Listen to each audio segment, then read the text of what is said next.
Great to see everyone. Never a dull moment in Arlington County or ADC. I'll lead off by thanking the staff. It's an incredible visit.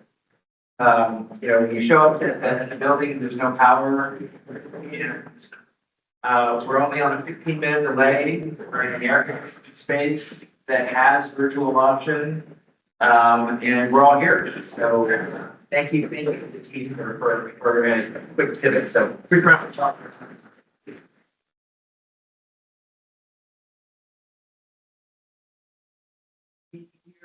Again after 2 months. I appreciate Nick's leadership in my absence to really lead this meeting for the past 2 sessions.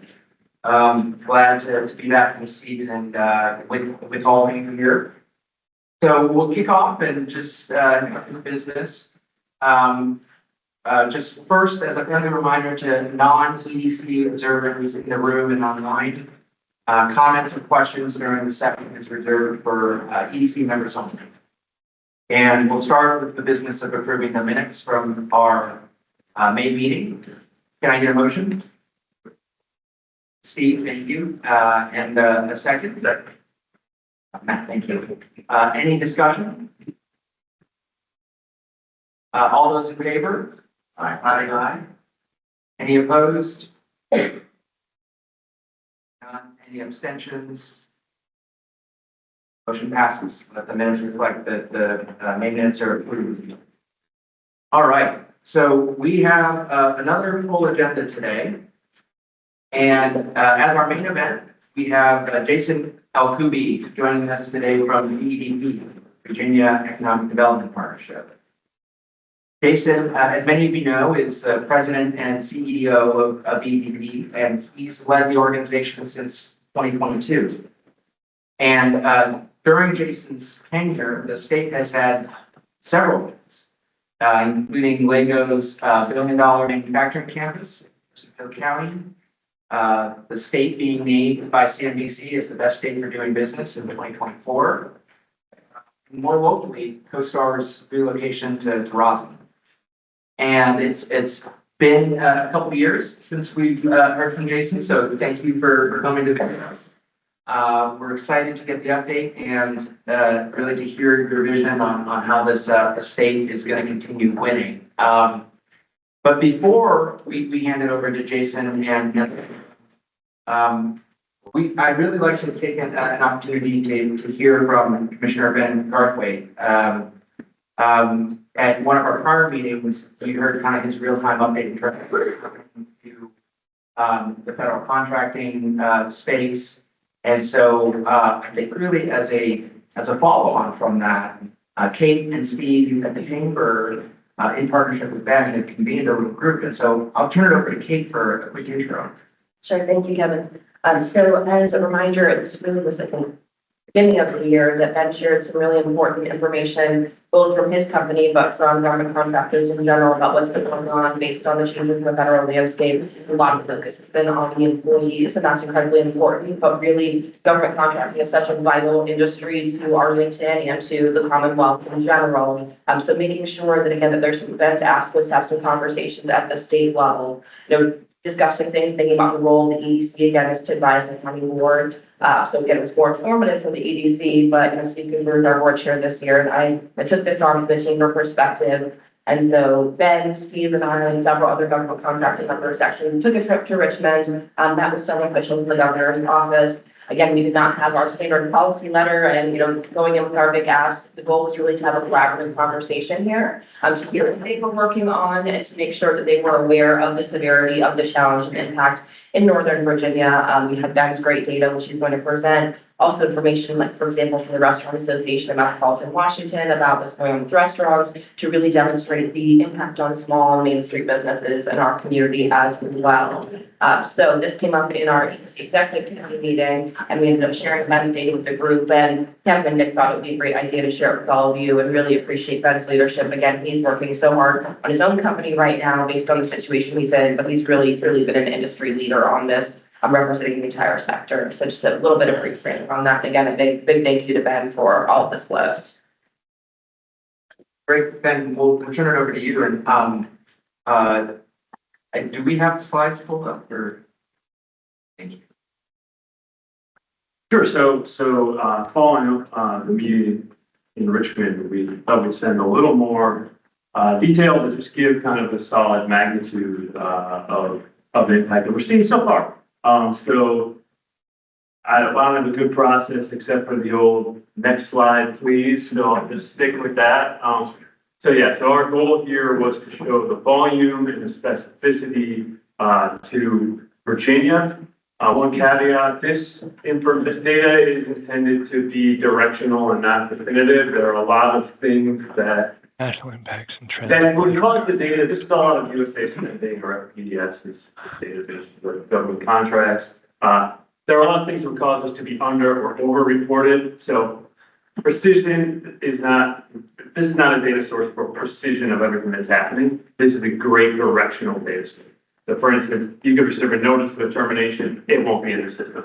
You could show it's terminated, but it's only partial terminated. All of those things are noise. Direction is still what it is. So on the next slide here, what we wanted to show was how does Virginia compare to the rest of the country? Think about the contracts that were awarded. You compete for it, you win, you staff it, and then you get a notice that says that contract is done, so you can make change to the cost base, et cetera. You can see Virginia, it's a little bit hard to see here. Green on this chart is small business contract termination. Orange is other than small businesses. Virginia is the furthest one to the left by far. I don't know what the next state is, but it's, yeah, there you go. So DC, Maryland, some of the larger states are there. Most states are having pretty minimal impact, but the disproportionate effect on businesses in Virginia is hard to argue with. Now, we did a second chart that showed, so these are awards. So that means you've got the contract, the funding is on the contract, and you're executing it. There's another view of this, which is total ceiling. That's on the next slide. If you look at the total contract ceiling, some other states come into play. Texas, for instance, has some very big companies that have big businesses that we're also turning. That's more of a measure of potential because you may or may not use that full ceiling. Okay, so you could probably go ahead to, yeah, so that's the vehicles. You see, we're still up there with the other states, Virginia. We have the largest amount of lost potential revenue for small businesses, but there are other states that are also significantly impacted. On the next slide, we have a few samples. So this is just to give a feel of who are the companies behind those contracts being terminated. So you would think there's 20, this is top 25, right? You think 50 states, maybe there's one or two Virginia, the ones in orange are Virginia. So 11 out of the top 25 organizations are located in Congo. Pretty significant impact on the state. What we got for the next slide, I think, is so counties. So this has moved a little bit over the last few months, and as we run this, as the data continues to get updated, it shifts. The one on the first left is after Fairfax, and the second one over is Arlington. When this data was closed in March, Arlington was the most affected, but changed a little bit. Everything else is pretty mild compared to those two. So it's the Northern Virginia issue more than anywhere else in the U.S., period. Okay, and then the next slide we talk about what industry, right? So the two top ones here is broad-based professional services, and the second IT and telecom. Now, this is not like PCs and equipment. These are only services contracts. So those are the two that dwarf everything. You think that technology is totally safe. It hasn't been. Now, I will say that technology spend by the government is much larger than professional services categories. So as a portion, professional services have been particularly hard. Okay. So I'm not on the next slide, I just have a view because I'm not the best person to report data. I can't stop there. So I'm going to give you my what I see. And what I see is that we have reshaping. It's rapid and it's pretty profound. And that reshaping is not just changing, it's also shrinking. And it's uniquely significant to Virginia. I believe the contract terminations are the tip of the iceberg. I'll give you another measure. What the government spent in the first quarter calendar year is less than 10% of what they put on a contract if you look at the last 10 years before. So the total amount of contracts being awarded, competed, is a fraction of what's happened. So terminations that's things they've already completed and they're turning off. They're also not awarding new contracts at any rate. So when are we going to see the rest of the iceberg? We're going to see it when option years don't get exercised, when recompetes don't happen, when new competition don't occur and contracts are not awarded. So that's going to be happening through September. So most of the contracts that all of us are working on as government contractors run on average October through September, because people are working at the very end of the fiscal year. That's just how it works. So when are we going to see the impact? When are we going to see unemployment claims? When are we going to see businesses changing their forecasts? So November, December, January. We're not there yet. We've seen some. We're going to see a lot more later. This is now we're in an opinionative plan, but I can't just report the data without telling you how I actually see that.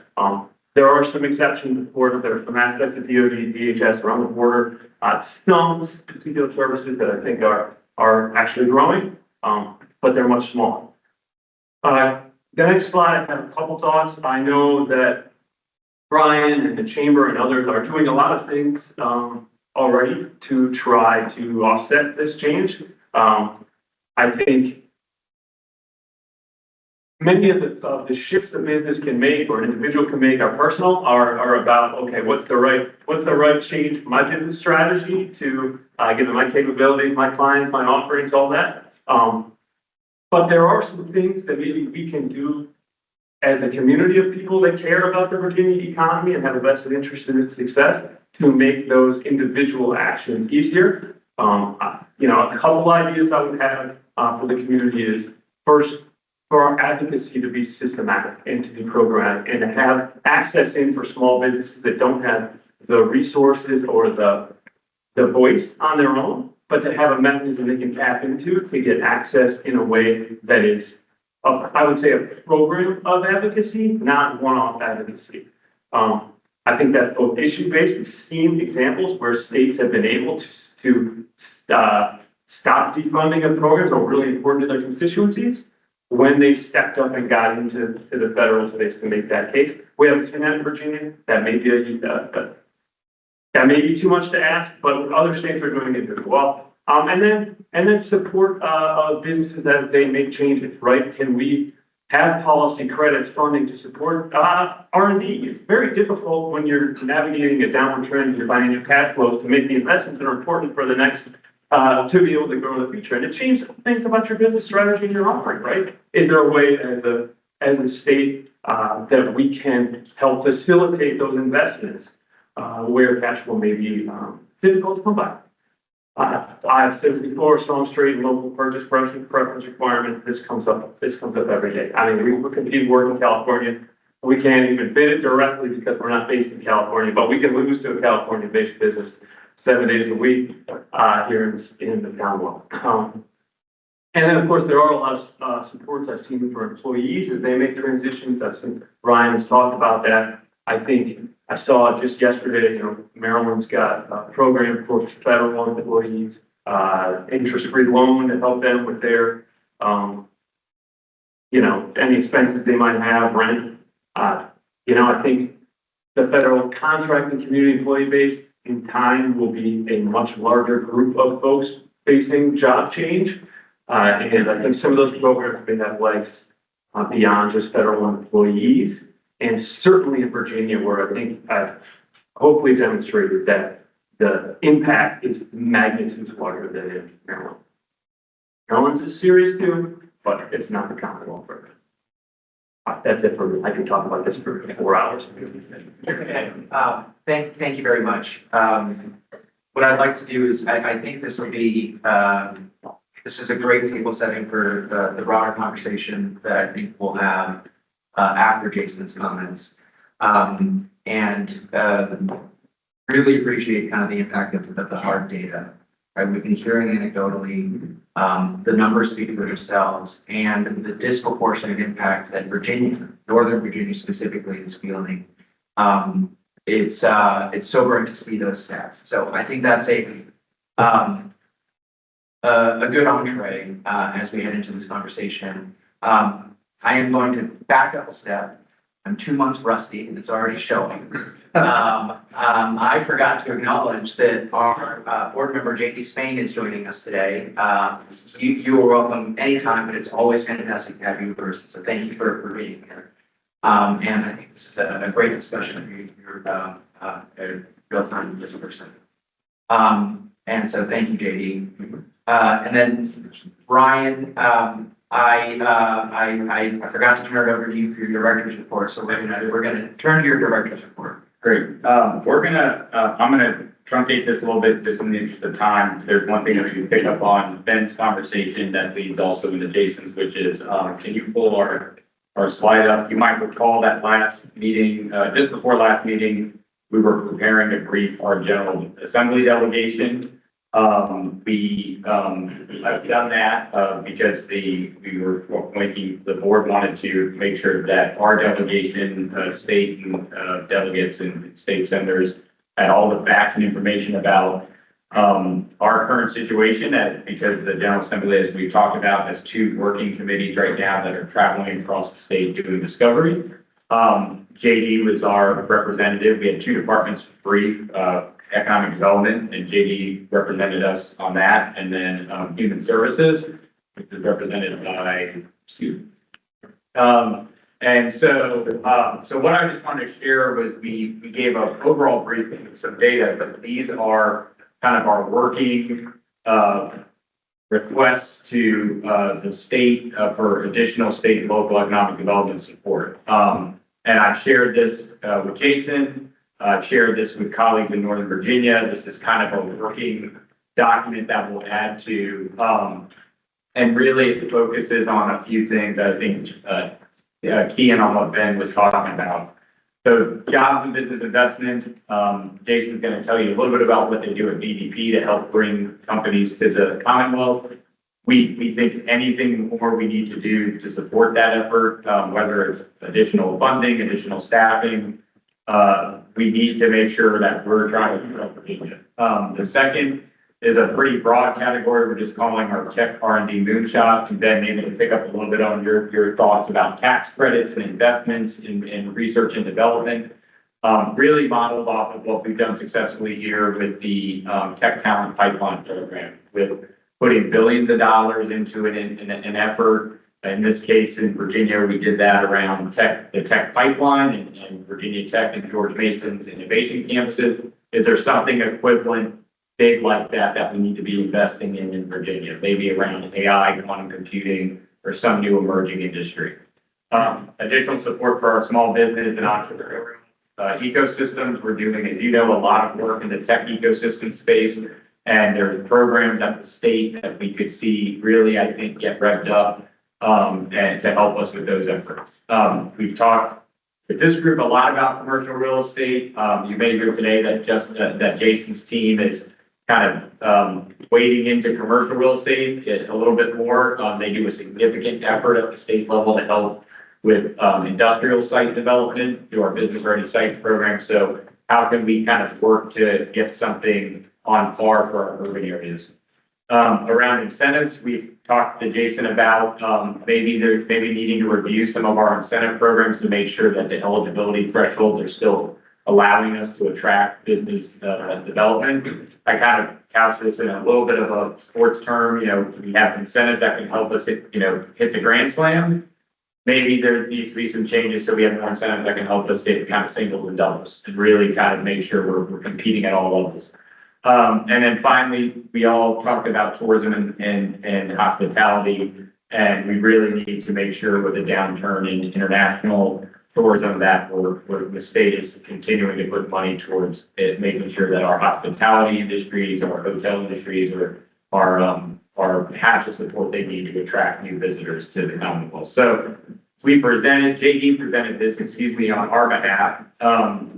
This is going to be a working document that we will continue to add on to, and as the situation evolves, but this is some of our early thinking, and this again is what we've shared not just with the board and the delegation, but our economic development partners in the Commonwealth and across the region. But JD, did you have anything you want to add just on the briefing? No, I think, good morning to everyone. It's great to be here again. And I was somewhat jokingly early on telling Kevin and Ryan, one of the promises I made back in January was that I was going to try to be here more than once a year.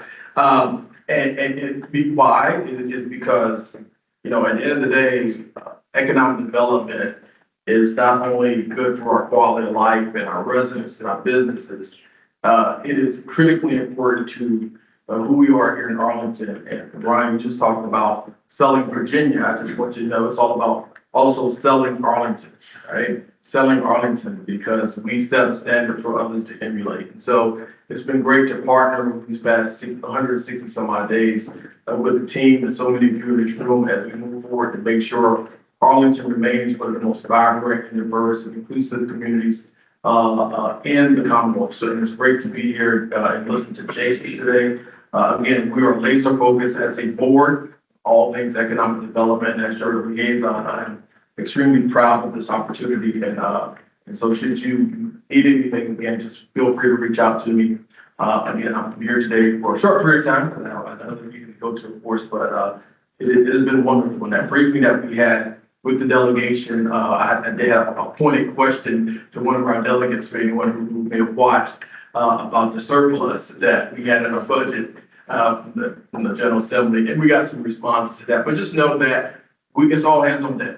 It's all hands on deck with the county board here when it comes to economic development, and you have partners, not just myself, but the other four and many of our staff and Mark and the team who are here to help us be successful. So see something, say something, Ryan, you know, sign reach me in. Again, if you have any questions, feel free to reach out to me. All right.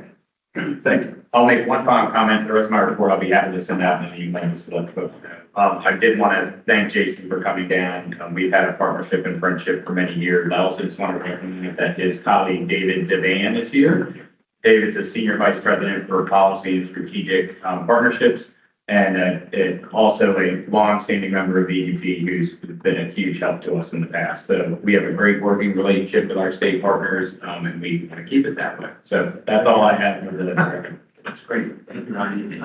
Jason, we are here to hear your presentation, so we're going to turn it over to you. That's great. Awesome. Thank you for having me. Would it be okay if I got up front and just stood? I want to be able to see you guys. So good to be here. Thank you for welcoming me. It's been a pleasure to be in your community for the last 18 hours or so. Stephen, I was at Lion Hall last night, which I understand you might have a hand in. Excellent.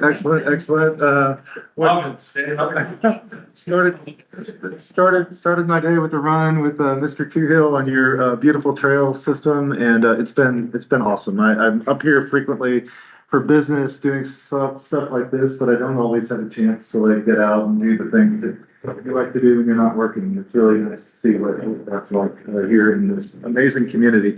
I've been asked to give you guys a little bit of a background on VDP, just to make sure you understand what VDP is at the state level. I am going to touch on some of the immediate issues that we're dealing with, but also to try to project that a little bit into the longer term and how we should kind of use this moment to think about positioning this community, this region, this state in the right way for sort of the longer term. So I'll give you a little bit of background. We'll talk about what's going on. I will say that part of what I want to get out of this as well is just a deeper relationship with you guys. Ryan shared, we have a fabulous relationship with Kate and the folks at the chamber. In fact, I should say that Ryan is coming to Richmond tomorrow evening. He's going to be presenting to the VEDP board on Thursday morning. So he'll have dinner with us and have a chance to share the Arlington story, the Northern Virginia story, and also hit some of these themes with the board that governs VEDP later this week. So Brian, thank you for that. And I want to make sure that we get into a dialogue. I will say that I think this strengthening this relationship is really important because from my perspective, this work is getting harder. And I'm not just saying that because we're dealing with some unprecedented challenges, maybe some opportunities at the federal level. I think it's getting harder in general. And I think doing this work the way that we've done it in the past is not going to serve us very well. So we're going to have to navigate some of these changes together. I want to make sure that you know a little bit about what VEDP is. Many of you probably have not had a lot of interaction with VEDP. We are a state government organization. I am a state, David, and all of our folks are state employees. We're a little bit different from your typical state agency. We're a state government authority, which means we're governed by a board of directors. Our board is designed to be nonpartisan.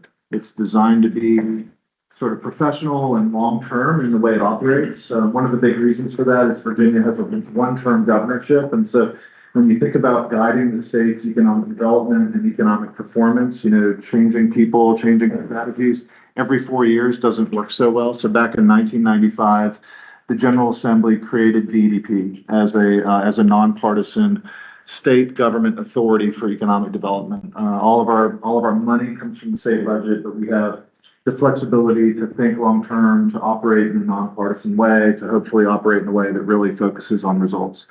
Most of our folks are based in Richmond, trying to just serve the whole state. We do have folks that are located in regions around Virginia. We also have 4 international offices primarily focused on generating business investment activity from other countries. Most of those offices are in Europe and Asia.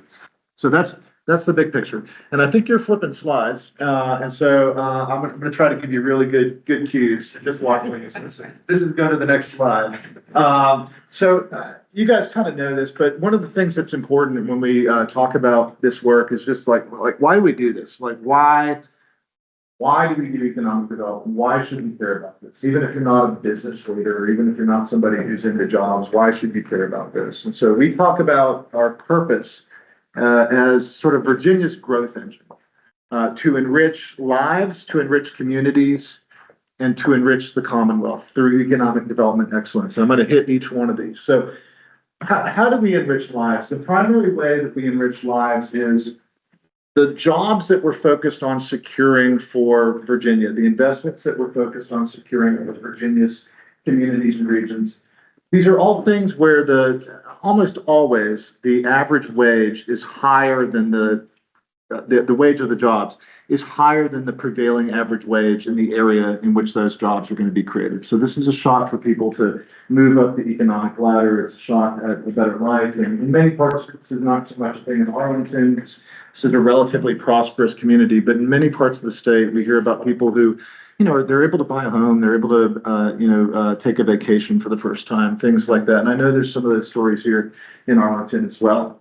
It's also a wealth creation engine for communities. The average project that we work on generates net of everything, net of incentives and other things that we put into the deal. It generates millions of new dollars for local economic development budgets. And make sure to tell JD that. Thirdly, and if we can go to the next slide, it's a wealth creator for the Commonwealth. So if I'm talking to a member of the General Assembly, even if they're not into business and economic development, they should know that the work that we're doing is generating growth in the general fund. For every dollar that they put into it, it puts about $7 back in the general fund using very conservative math. So this is a way to fund education and infrastructure and all the other things that we need to be funding. One of the things that we do, this is a big part of David Devan's job at VEDP. One of the things that we do is we have a strategic plan for economic development for the Commonwealth. And it's something that we take super seriously. Everything we do is intended to impact these big goals that are on our strategic plan. And these goals have mostly been the same for the last 8 years or so. We began operating this way. The first big goal is to position Virginia as an economic growth leader. Not just in terms of the quantity, but also the quality of those jobs. So we do want to position Virginia as a leader in terms of job creation on a percentage basis, but we're also looking very carefully at the median earned income associated with those jobs, so that we're not just moving up in terms of quantity, but that we're also moving up in terms of quality of jobs, and I referenced that earlier. Secondly, we want to do this in a way where every region of Virginia participates in that growth. It doesn't mean that every part of Virginia is going to grow in the same way or even at the same rate. What it does mean is that we want to make sure that each part of Virginia is in positive territory from a jobs perspective, and that you don't have regions of Virginia that are sort of in a downward spiral from a, just economic performance perspective. Thirdly, we want to continue to position Virginia as America's top state for business, in part because that is a reflection of stuff that's intrinsically important, but it's also really helpful in kind of building our brand. Fourth, this is the newest one. I know many of you have been involved in education and higher education. When we were going through the process of updating this plan last year, we heard from several partners, including many partners in Northern Virginia. Hey, you guys are already doing a lot on talent and workforce development. You've already made that a big part of the state's economic development enterprise. We need to just double down on that and just own that and make sure that we have a tight marriage between economic development and talent. And so we responded to that by adopting a new major goal for the state's economic development strategy, and that is to position Virginia as America's top state for talent in reality and reputation. I'll talk about what that means momentarily. And finally, we want to be a great partner. We want to be capable. We want to be innovative. We want to be responsive.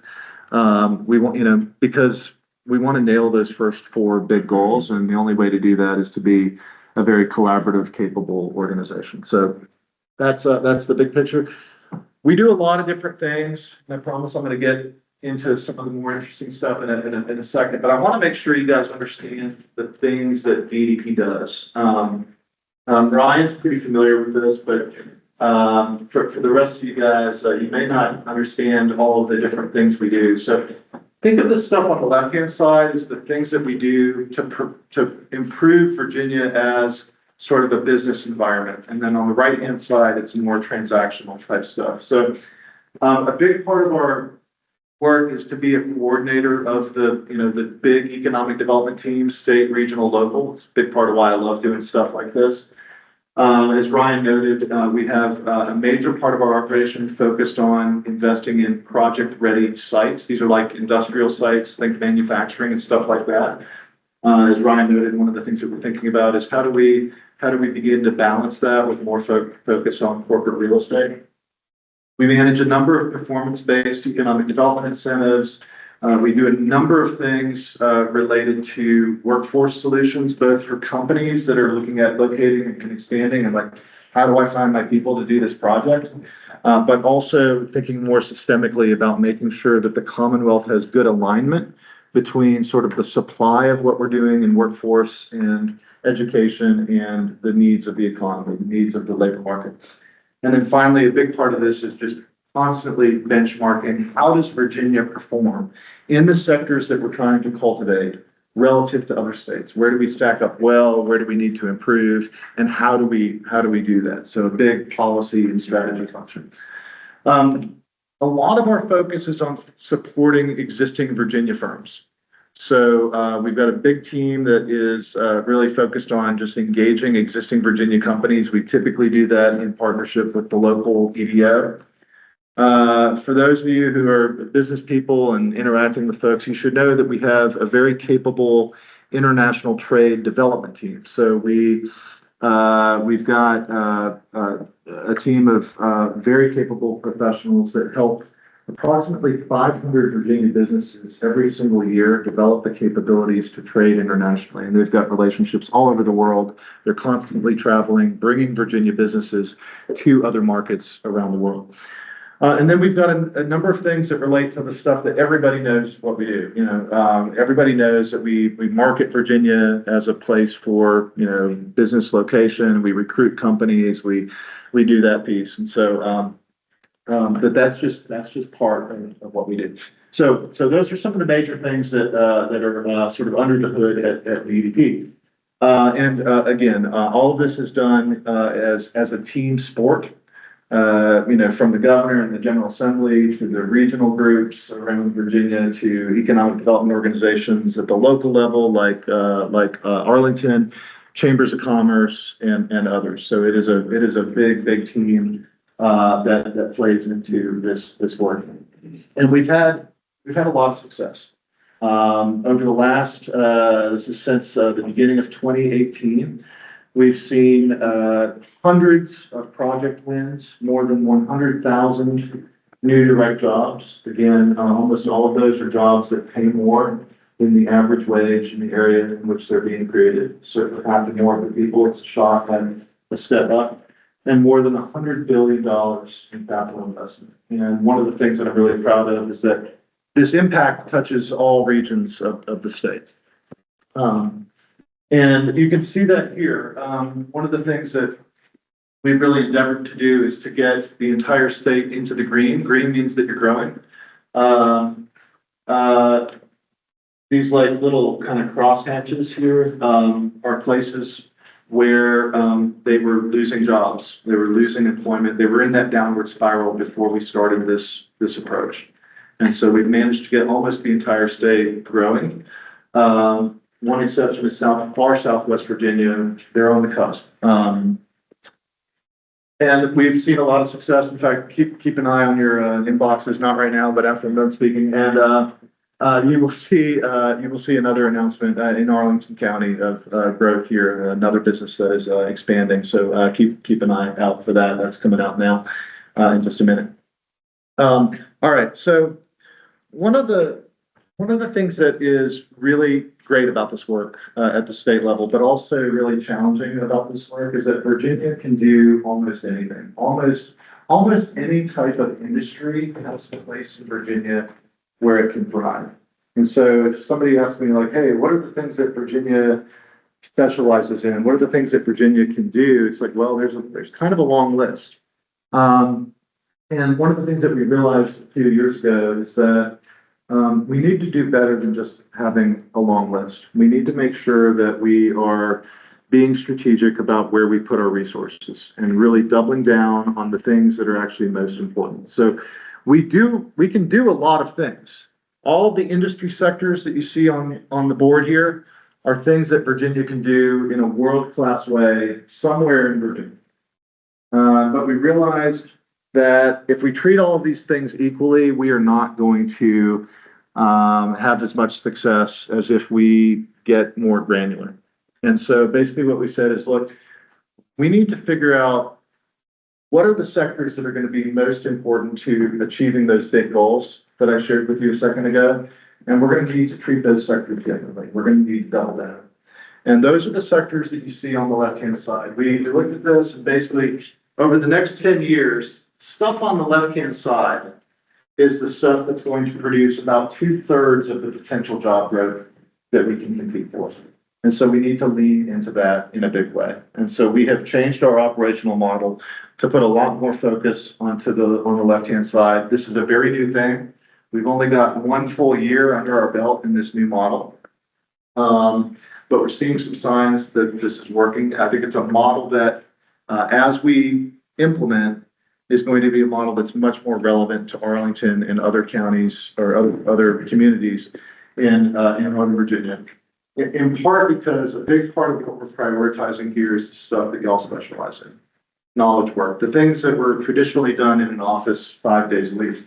And part of the reason why we needed to change this model is not just because we want to focus on where the jobs are, it's because the way these jobs are getting created is different than what we've seen in the past. I mean, it used to be where we could reliably get many RFPs from companies or site consultants saying, hey, we've got 1,000 people, we're looking for office space, send us what you've got, right? We still see some of that, but we're not seeing as much of that anymore. And it's not just because of, just, any one thing.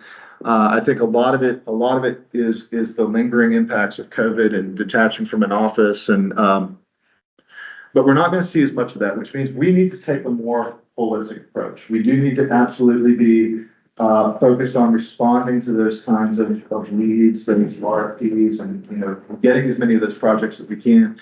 But we need to be more than transactional.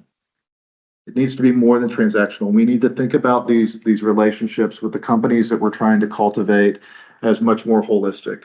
Thinking about not just celebrating success when we get to announce a project, but celebrating success when companies are adding jobs in onesies and twosies that economic developers don't announce. We also need to be thinking very, very seriously. This is not necessarily a revolutionary thing for some local communities like you, but it's a revolutionary thing for the state to be thinking about actually building an ecosystem in which these sectors can thrive. In other words, if we're not going to see like as many big, hey, I've got 1,000 jobs I want to create, give me an office space. If we're not going to see as much of that, we need to be better at sort of cultivating the organic growth, if you will, which means we need to be much more interested in, sort of the business issues that either promote or inhibit growth, and tax and regulatory stuff, and but also quality of life issues. I mean, things that are going to make people, want to live in a place, whether it's like, cool stuff and restaurants and all of that, but also, issues around housing affordability and the things that, are just kind of kitchen table issues. So that's the new focus. And I want to spend a little bit of time talking about what we're doing in knowledge work. To give you a bit of what's behind this. I mean, this is basically what I just told you guys. So I will emphasize that a huge part of this is still making sure that we are very proactively trying to generate leads and bring economic development project opportunities to Virginia and to Virginia's communities. But as we engage those companies, we're not just listening, hey, do you have a project? We're really trying to treat that as a longer term relationship that is more holistic than what we have done in the past. So a couple of things that you should know about in terms of how we are pursuing this. First of all, when we're showing up at events, and I'm not going to cover the bottom half, but the bottom half just shows you where we think we're going to get the most fruit. But on the top half, when we're showing up at industry events and trade shows, we're not just kind of going around, hey, do you have a project? We're engaging. We're typically on stage, leading panels, offering a perspective, trying to position Virginia as a team of thought leaders. Secondly, there are certain geographies around America where you've got knowledge work companies that are really struggling. And you guys know these places. I mean, it's the Californias, it's the New Yorks, it's the Illinois, and particularly the big cities in those places. So we want to focus there, and also we're starting to get smarter about this work, looking at like where do we see companies that we'd like to have here that have offices in other states where the lease is about to expire, like next 3 years. Like let's get in front of those, and so we're getting smarter about this work. And as we think about, building the ecosystem, part of what we're thinking through is like, how do we fix some of the business environment and incentive stuff? Ryan talked about this a second ago. I know one of the things that he's really interested in, and it makes sense, is, maybe we shouldn't place as big of an emphasis on capital investment in our state incentive programs if we're seeing a lot of job creating projects that aren't doing the big capital investments. A huge part of this is strengthening our sort of location, our ecosystem, and part of that is stuff we've touched on already in terms of commercial office space, but it also gets into issues of innovation and venture capital. One of the biggest things, Virginia has a very positive business, very positive sort of brand in the market. Corporate America generally likes Virginia. They think of us as a good state for business, a nice place to live, but we still have a little bit of that, sort of, Mount Vernon and Williamsburg and kind of government stuff. And the innovation story of Virginia and Northern Virginia, it still needs to really get out there, and we need to do more. I mean, a big part, Ryan talked about the importance of the state marketing itself more forcefully. A big part of what I would like to do is brand Virginia as more of an innovation leader. That's something that we are working on. And a huge part of this, I'll talk more about it, is just really living up to that aspiration to be America's top state for talent in reality and reputation. That is what is going to win us the knowledge work sectors in particular. This is kind of, you you guys have done this here. You've set up an international soft landing, spot, including physical space, I think.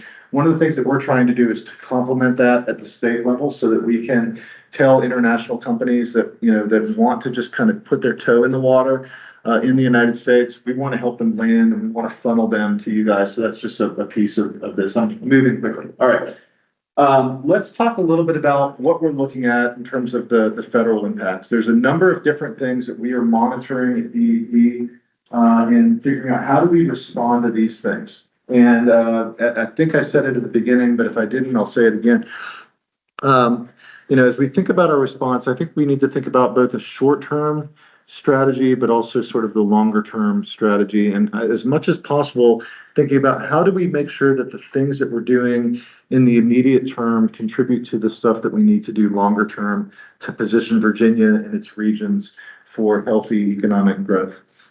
A big part of it is dealing with tariffs and changes in trade policy. I mean, that is creating all kinds of challenges in terms of Virginia companies that want to export, manufacturers that are importing. So that's a big part of what we're focused on in terms of supply chain issues. Secondly, if you look at the last 4 years under President Biden, it was a dramatic shift in industrial policy for the United States. A lot of federal incentives for certain types of industries that are either being shifted or rolled back under the Trump administration. So, and many of the projects that we have announced, many of the projects that are in our pipeline have these federal incentives. So that's something that we're watching closely. A great example in Northern Virginia is Micron's facility in Manassas. Huge employer, very big impact, relying on CHIPS funding. Part of it is a lot of the cuts that are being considered are going to have a very direct impact on Virginia's state budget. The big item here is Medicaid. State policymakers are really, struggling with that right now. Don't need to tell you guys about this one, but the federal workforce reductions, both direct and contractors.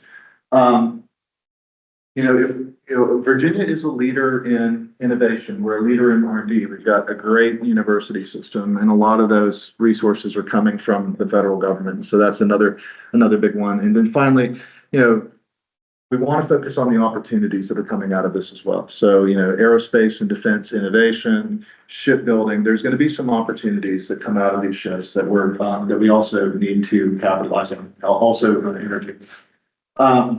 And there's a number of things that we're already doing at the state level. I just want to mention these. There's a House of Delegates of Emergency Committee that I and Ryan's colleagues have presented to. We've got a number of things that are happening within state agencies and the congressional delegation to, just make sure that we're keeping up with this and that we're being able to respond smartly. Huge part of our focus has been on supporting dislocated workers. I know that's been a big focus here as well. I'll talk more about that a second ago. And then also thinking about how do we help businesses navigate these changes. I know some of the leaders in this community met recently to talk about how do we help the contractors. We're thinking along the same lines. We're working with Secretary Slater and others on trying to respond to that, Kate.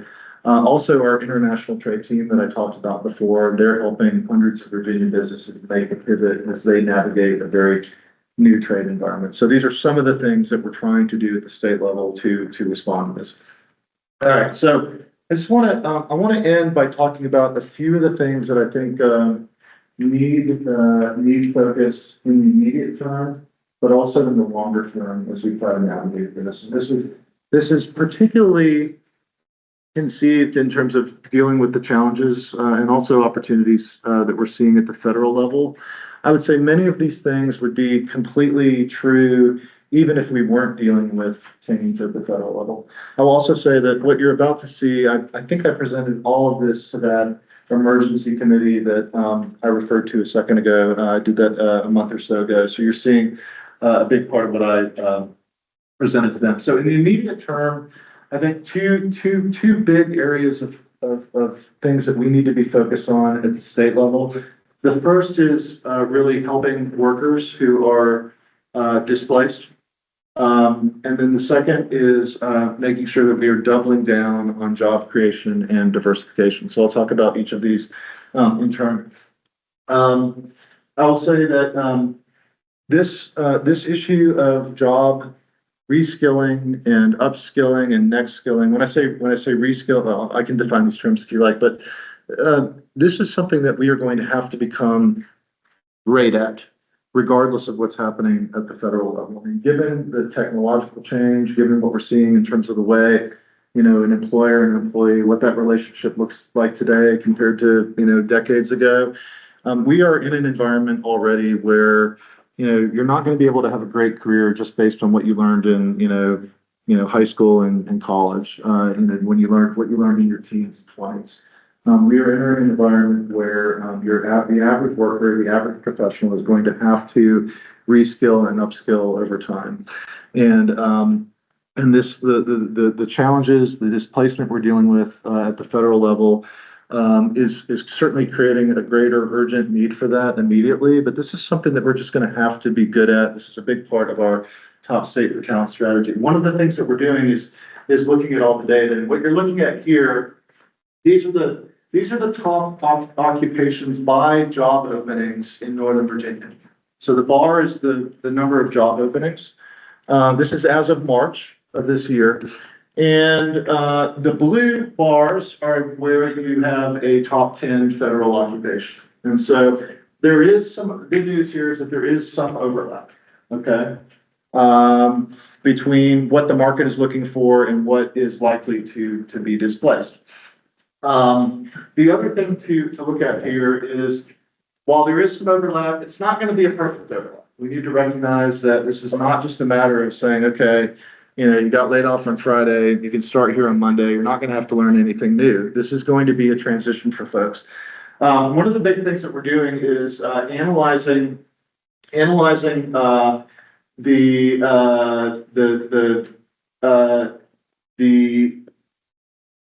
roles from which people are likely to be displaced, and the proximate roles that you have where there's demand in the labor market, and assessing the overlap. Where is there a good fit, and where do these people need to reskill and upskill? And so I've got two examples here. One is where the sort of connection is, it's okay, it's not bad. Somebody who's an information security engineer has about half the skills that they would need to be a data scientist. There's a lot of shared skills there. But there's also a lot of stuff that they're going to have to relearn. The one on the bottom is something where there's a pretty tight connection. But where even though an office manager is going to mostly be able to make the transition to being a human resource coach, they're going to have to learn some new things, right? You can see that on the far side. They're going to have to learn some things, particularly about HR systems and HR management. So, why this is so important is that it's going to enable us to really target the things that we're doing in terms of our response to help people make this transition. In terms of job diversification and job creation, this is one of the biggest things that we're focused on right now. I know it's one of the biggest things that's important to Ryan and the team here. Now that we have a full year under our belts in this new model, we've got, the full team in place, we've got a year of experience in this new model. We have a very robust lead generation calendar planned for the year ahead.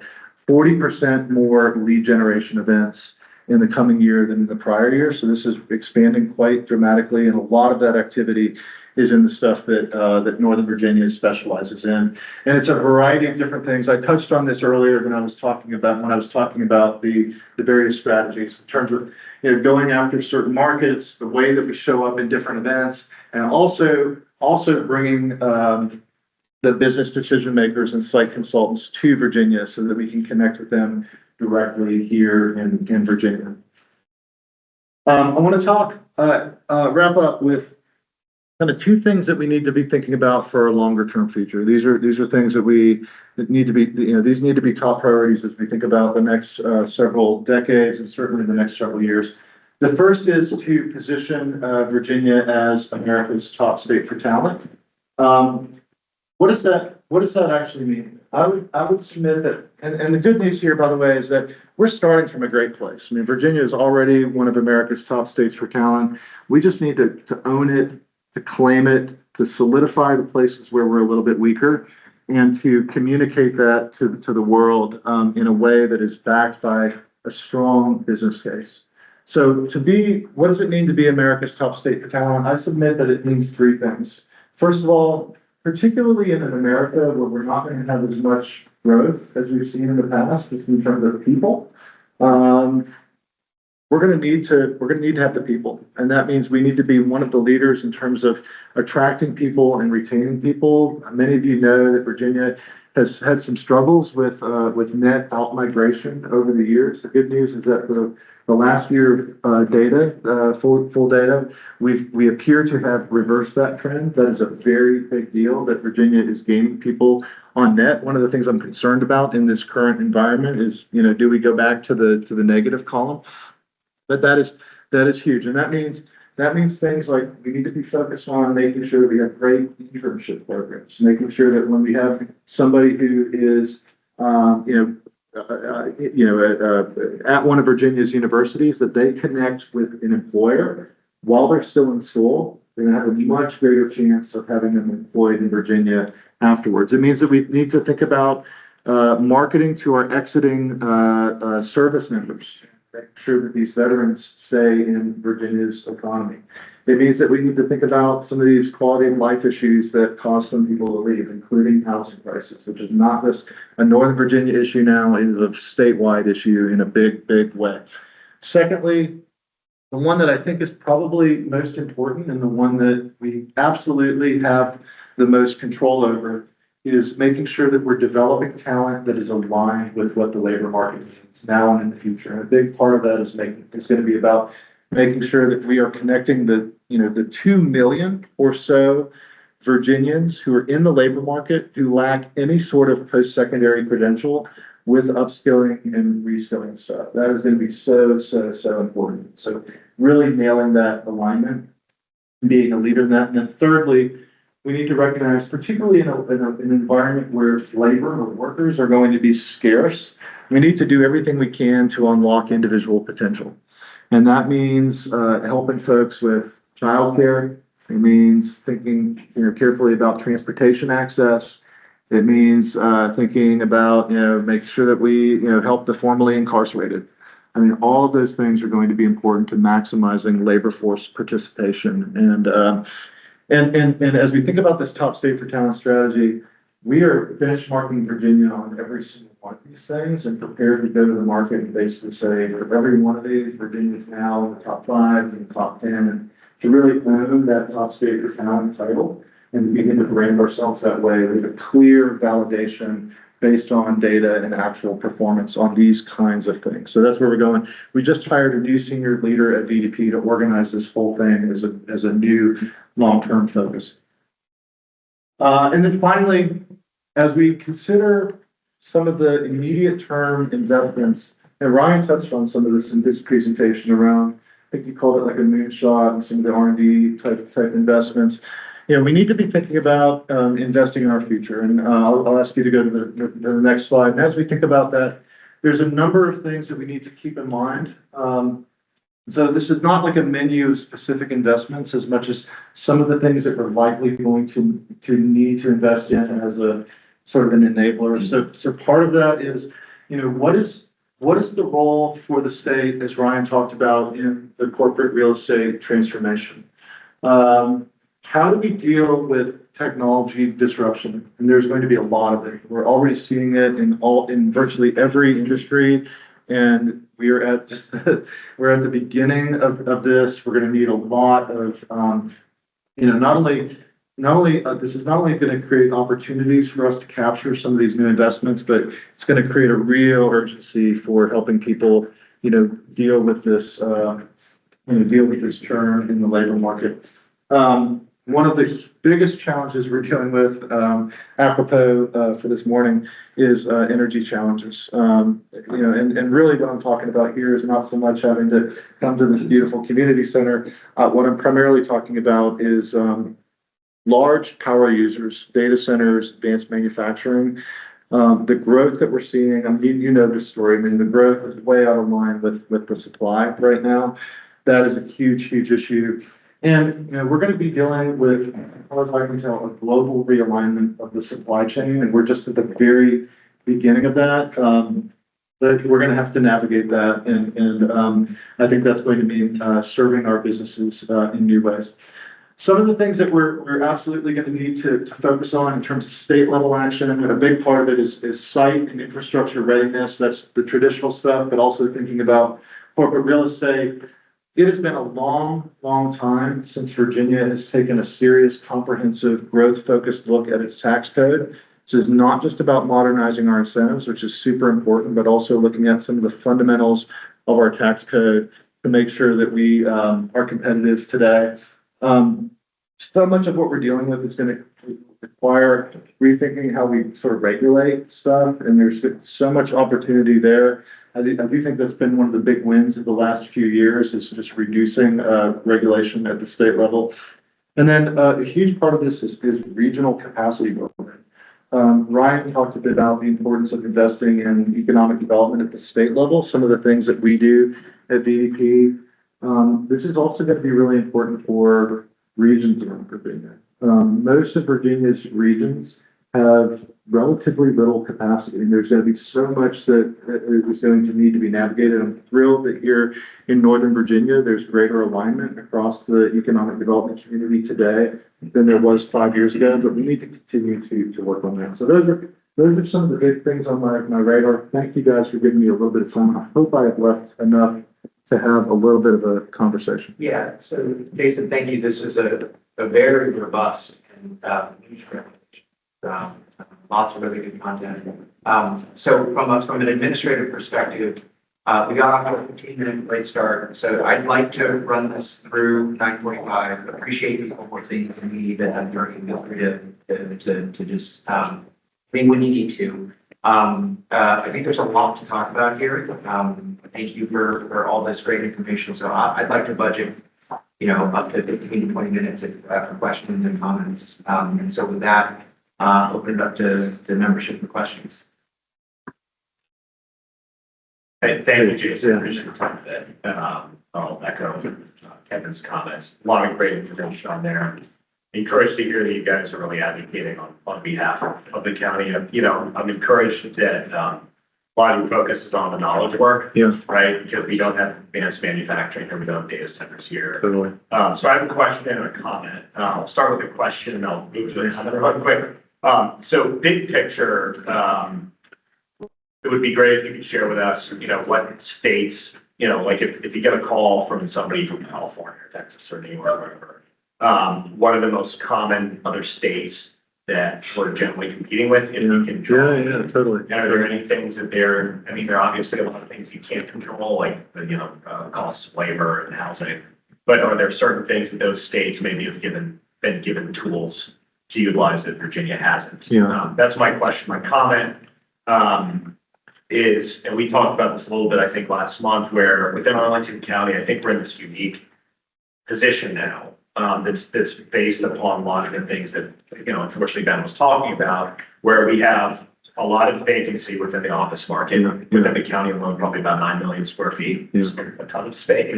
But now the unemployment and the labor demographics have changed, right? Whereas a few years ago, I think, the employee had a lot more leverage. And now we're starting to hear from business leaders that they're actually hearing back from folks when they get job offers. So within Arlington County, it feels like there's a real opportunity to go after, existing companies, thinking about expansions and adding labor. And as you were talking about bringing new companies here, when you look at, the labor demographics and the shifting of the leverage along with that vacancy, which allows those employers to frankly get better economic deals. Yeah. It seems like a real opportunity, particularly in Arlington County over the next few years. Yeah, absolutely. Good insights there. I'll hit your question. So keep in mind that particularly with kind of a fewer office based, hey, do you have a place where I can put 500 people type projects? a huge part of our pipeline is, industrial stuff, so manufacturing. So you asked about other states, like who do we compete with and sort of what are they offering and what do we need to learn from that? So I'll break it up into two pieces. In most parts of the state, I would say it is it's the southeastern states that are very aggressive on economic development that really want, I mean, everybody wants manufacturing because everybody's struggling with what do you do outside of your urban areas, right? And there's just more of those places than there are projects. So typically we're competing with the two Carolinas, we're competing with Georgia, we're competing with Tennessee. Those are the big ones. Those are the big ones. And they are all top states for economic development, top states for business. So we're really good, but like all of our competitors, our immediate competitors are really, really good. I will say, so that there's that. When it comes to the stuff that you guys are mostly interested in, I think about it less as like other states and more about other regions.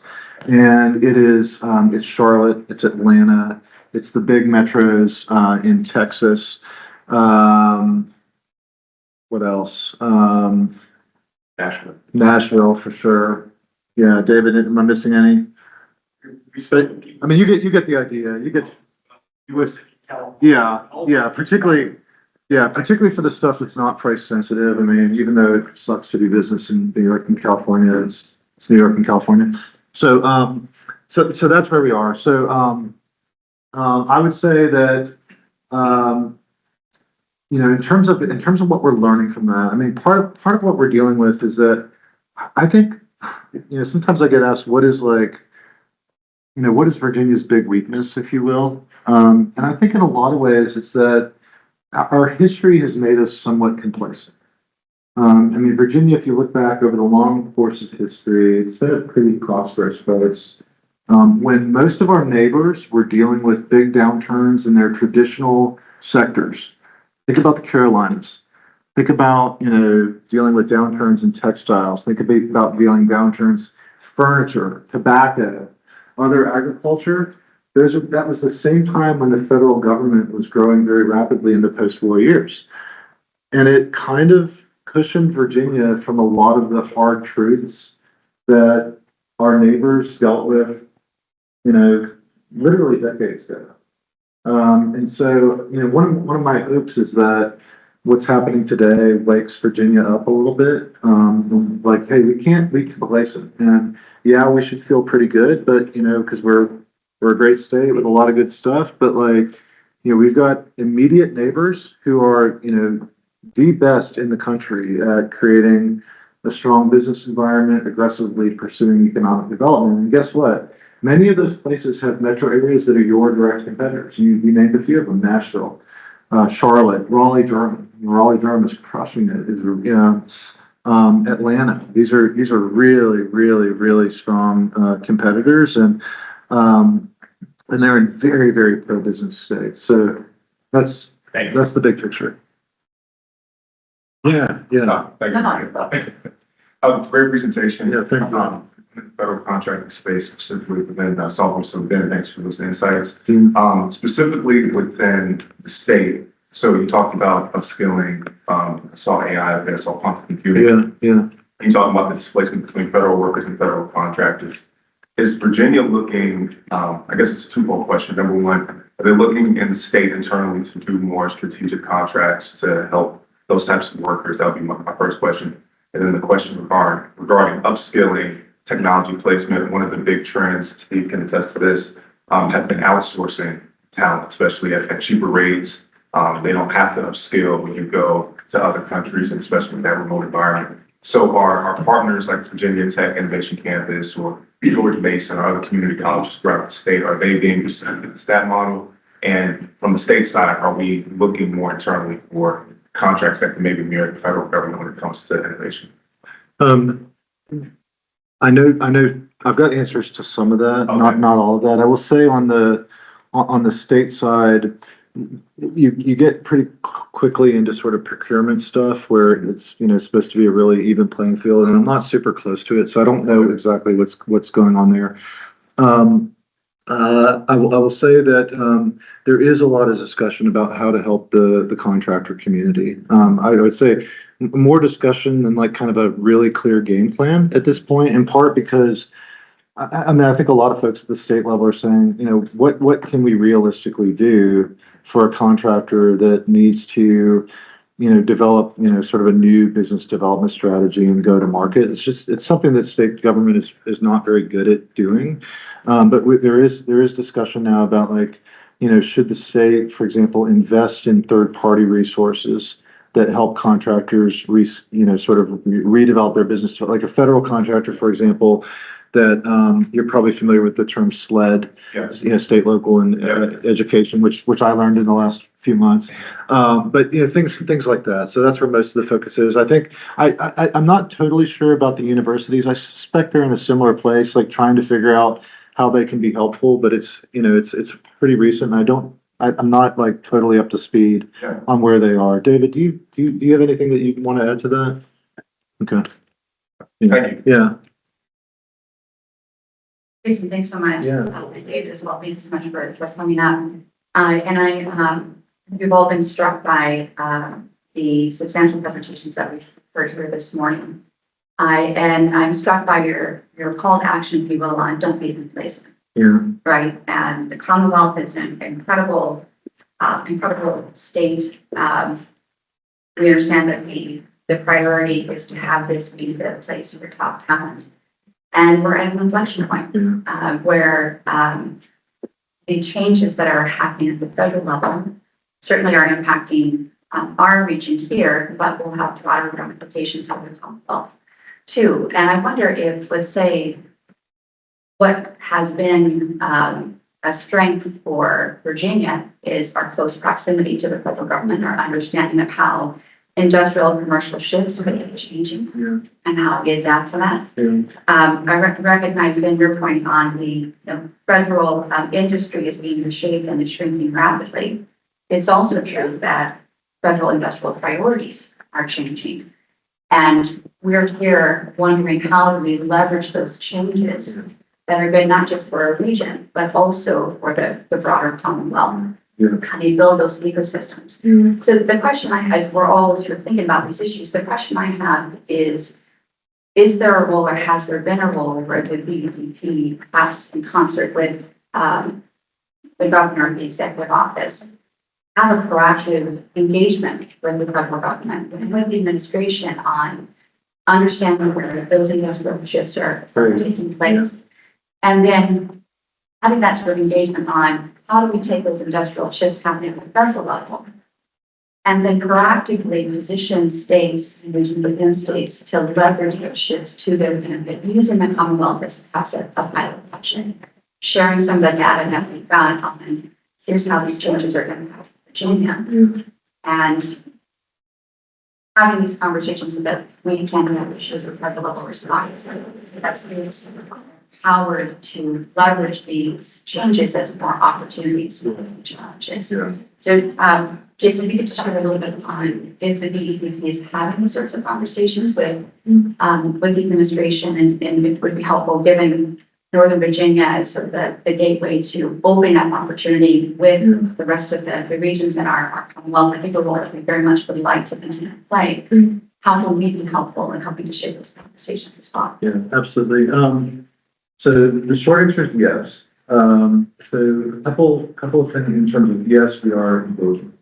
A couple of things that might be helpful just to think about, just to clarify how I think about the relationship with the federal government, but also how we should think about the state's economic development strategy relative to the federal government. And I'll get into the particulars of your question, but I think when you look at this, the country's fiscal health, I think it's hard to, it's hard to deny that, we're gonna need to do some right sizing in the federal government over time.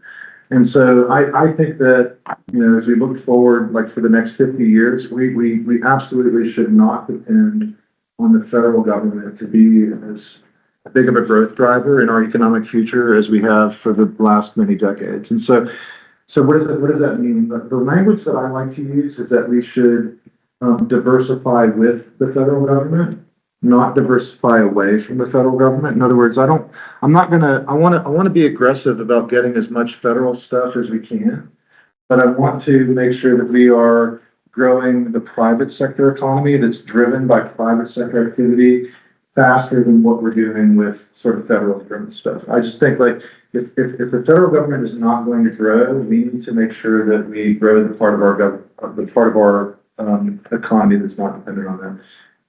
But we do need to be aggressive about the federal stuff.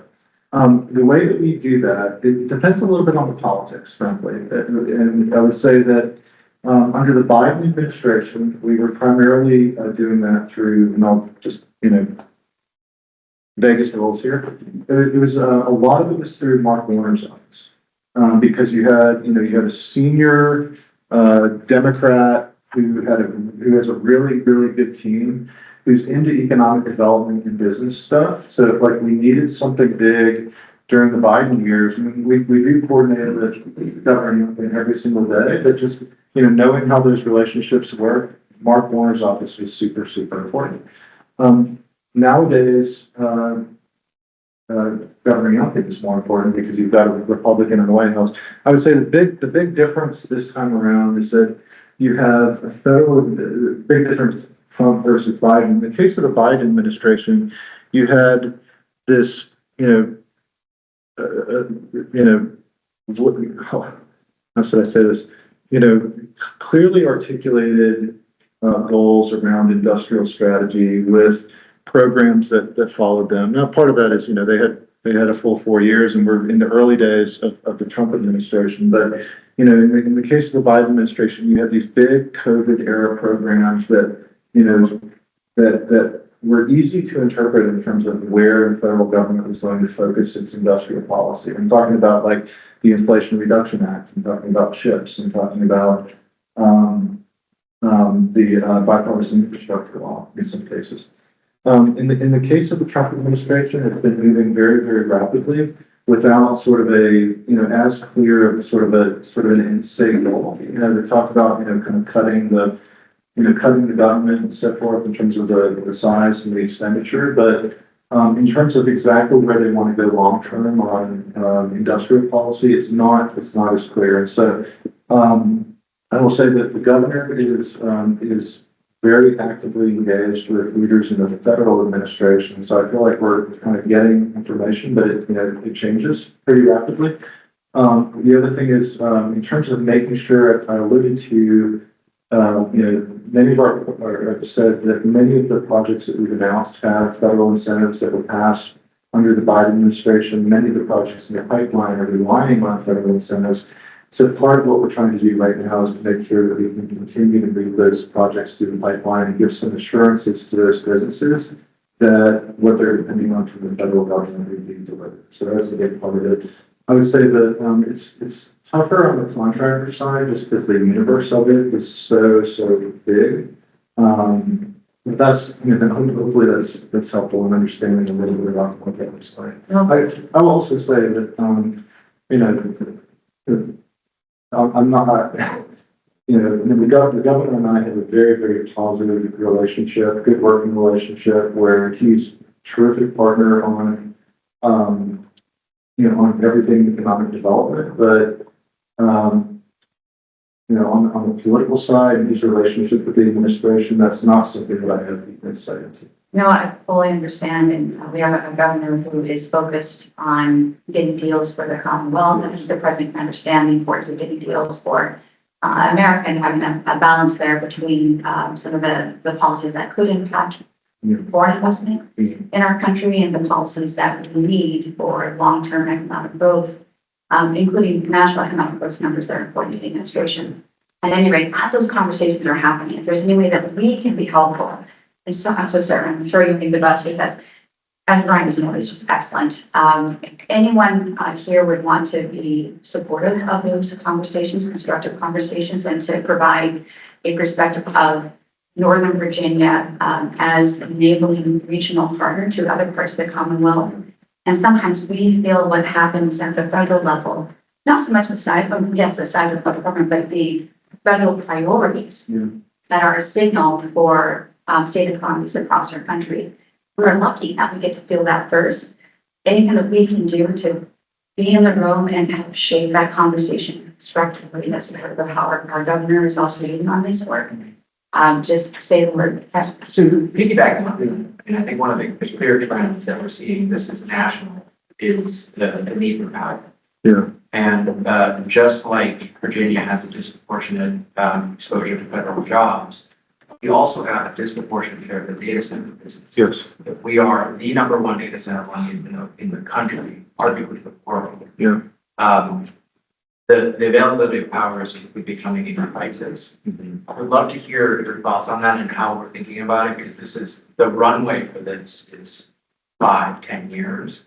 And, you know, the power needed to run one data center campus now could power several municipalities. Yeah. Right. So how are you thinking about that scale and what is the vision?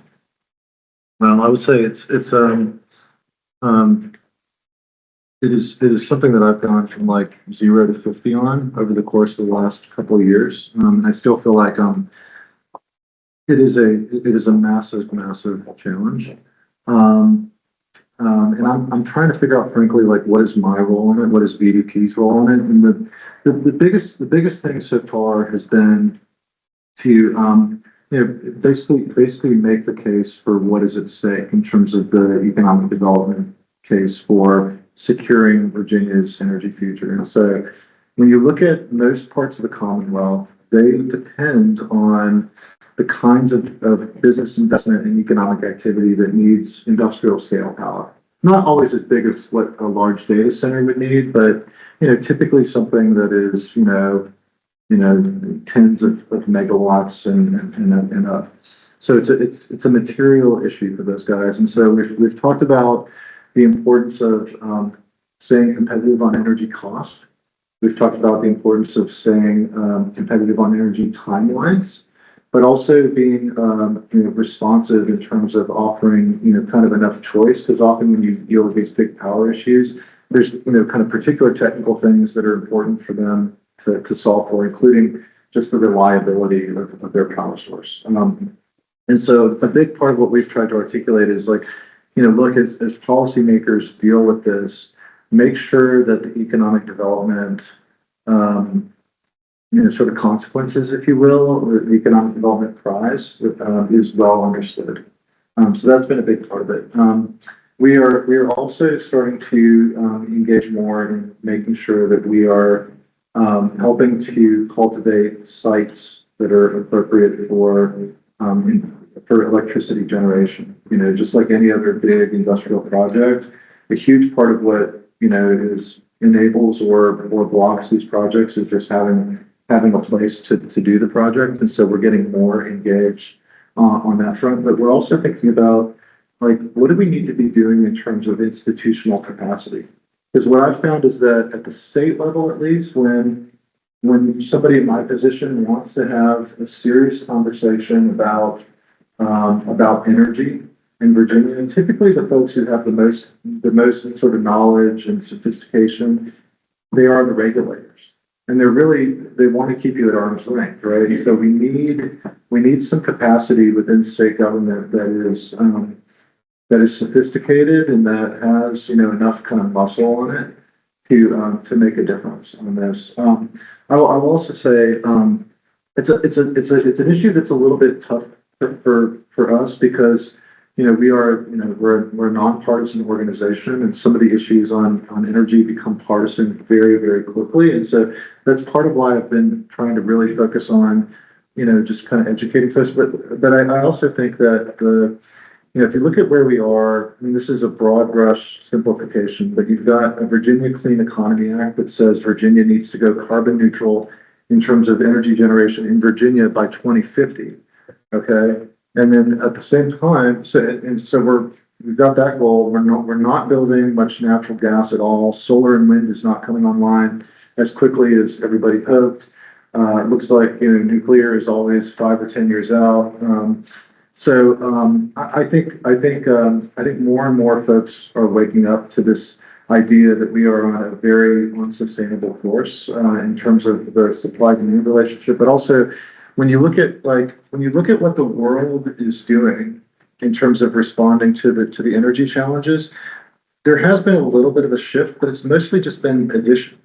Like, in other words, you know, globally, it's not so much that we're retiring traditional energy sources in huge numbers. We're mostly just adding new sources, by the way, including more addition. So I think part of it is like, there's this sort of recognition that we've got this, the climate goals in Virginia that we're, one, unlikely to meet, and two, that, are causing some big problems over here, but also we're in this kind of global environment where we are way off course in terms of, meeting, the big, international climate goals.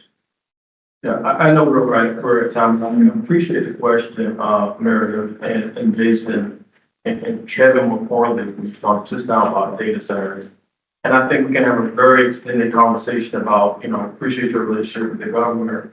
But the intersectionality between, let's say, data centers against and environmental sustainability and the demand to the point about demand power, what it's going to take, and our goals of 2050 correlated against, both people who actually don't believe that we need to invest in, wind, solar, stuff like that. So there's a lot at stake. There's a lot going on, right? And there is a political dynamic to it. Yes.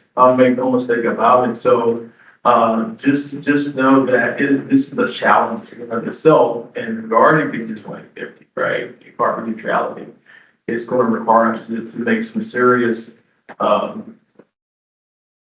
decisions on which way we want to go. So everybody's excited about data centers, but I'll tell you, there's a lot of drawbacks in that as well, right? So thank you for making that, for bringing. I think there's room for a more extensive conversation down the road, and we are going to need leadership at the end of the day down in Richmond from the governor's mansion and the General Assembly to do some of these things. And I would say, quite honestly, from what the feeling that I hear from the political side is that, given what's going on in Northern Virginia, which is the driving factor for economic stability across the Commonwealth, we're not seeing that engagement at a level we expect, right? That we would hope. So there's work to be done, right? And we're nonpartisan, so we're working on that. Thank you again. And Mary, Well, Jason, I have not done a good job of managing time here, but thank you for coming in. This is a robust discussion, lots to talk about, lots of opportunity, lots of challenges. So thank you for getting.